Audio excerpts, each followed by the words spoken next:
Hi hello வணக்கம் friends. இப்போ பார்த்தீங்கன்னா நம்ம சேனலில் என்ன பார்க்க போகிறோன்னா, மாடி தோட்டத்தில் காய்கறி காய்ச்சிருக்கு. அது போக எங்களோட மாடி தோட்டத்தில் இருக்க செடியை ஃபுல்லாக காமிக்க போகிறேன்.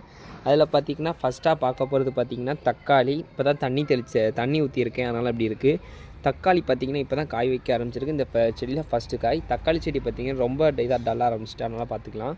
ரெண்டாவது இது தக்காளி 4 காய் இருக்குது இந்த செடியில் பார்த்திங்கன்னா உங்களுக்கு தெரியும். இதில் பார்த்திங்கன்னா வெந்தயம் போட்டிருக்கேன். வெந்தயக்கீரைக்காண்டி இப்போ தான் முளைக்கட்டி வருது. இல்லை உங்களுக்கு தெரியும்னு நினைக்கிறேன்.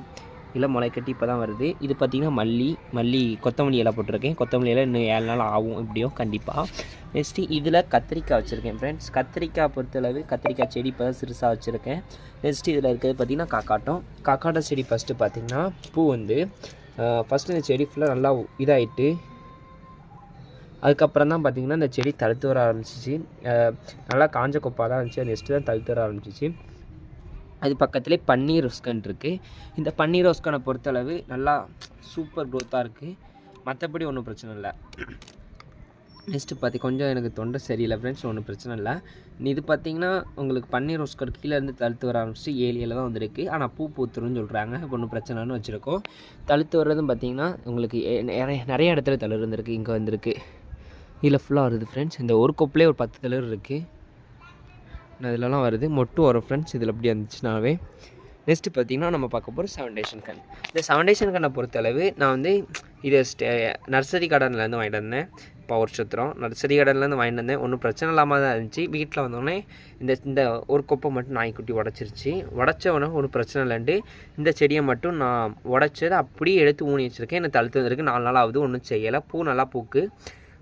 இப்போதைக்கு பார்த்திங்கன்னா அதுலேருந்து 2 பூ பூத்துருக்கு. நெக்ஸ்ட்டு அது பக்கத்தில் இருக்கிறது பட்டன் ரோஸ். இது ஊட்டி ரோஸ்ன்னு சொன்னாங்க. பார்த்தோன்னே நல்லா இருந்துச்சுன்னு வாங்கிட்டு வந்தேன். இதை பொறுத்தளவு நல்லாயிருக்கு. இது மொட்டு இப்போ தான் ஃபஸ்ட்டு வச்சுருக்கு, இன்னும் வைக்கலை, பிடுங்கலை. இது க்ரோத் ஆனால் நல்லாயிருக்கு. ஆனால் தண்ணி போக வழி இல்லாமல் இருக்குது ஃப்ரெண்ட்ஸ். நெக்ஸ்ட்டு பார்த்தீங்கன்னா இதில் இருக்கிறது தக்காளி தான். இது தக்காளி இப்போ தான் பூ வச்சுருக்கு. காய்க்கும் நான் இருக்கேன். இது ஒன்று காய் இருக்குது, இதில் ஒரு காய் இருக்குது. நெக்ஸ்ட் இது இருக்குது. இதுலேயும் தக்காளி தான் இருக்குது இந்த பக்கெட்லேயும். இதில் 3 தக்காளி வச்சுருக்கேன். 3 தக்காளி இந்த ஒன்று இருக்குது, இந்த ஒன்று இருக்குது, அந்த ஒன்று இருக்குது. இதில் ஒரு பெரிய கன்று இருக்கும். இது பார்த்திங்கன்னா கரும்பு ஃப்ரெண்ட்ஸ். இது நல்லா வளருது, தழுத்து வருது. அடுத்த வருஷம் பறக்கிக்கலான் இருக்கேன் பொங்கலுக்கு. நெக்ஸ்ட்டு பார்த்திங்கன்னா கத்திரிக்காய் தான். இந்த டப்பாவில் ஃபுல்லாக கத்திரிக்காய் இருக்குது. இன்னும் ஒரு 10 நாள் கழித்து தனியாக பிடிங்கி நடணும். மற்றபடி ஒன்றும் இல்லை. இது ஃபுல்லாக கத்திரிக்காய் தான் இருக்குது. அது பக்கத்துலேயே பார்த்திங்கன்னா தக்காளி இருக்குது. தக்காளி நர்சரியில் எதுக்கு தோண்டி போட்டிருக்கேன்னா தண்ணி ஊற்றி வச்சுக்கிடுவேன். இதில் உரமும் போட்டிருக்கேன். அதனால் நர்சரியில் நான் தோண்டி விட்டுருக்கேன். அதனால் தக்காளி கண்ணுக்கு எல்லாமே க்ரோத்துக்கு நல்லாயிருக்கும். அதுக்கப்புறம் பார்த்திங்கன்னா மிளகாக்கன்று எல்லாமே கொஞ்சம் நோய் அடிக்க ஆரம்பிச்சிட்டு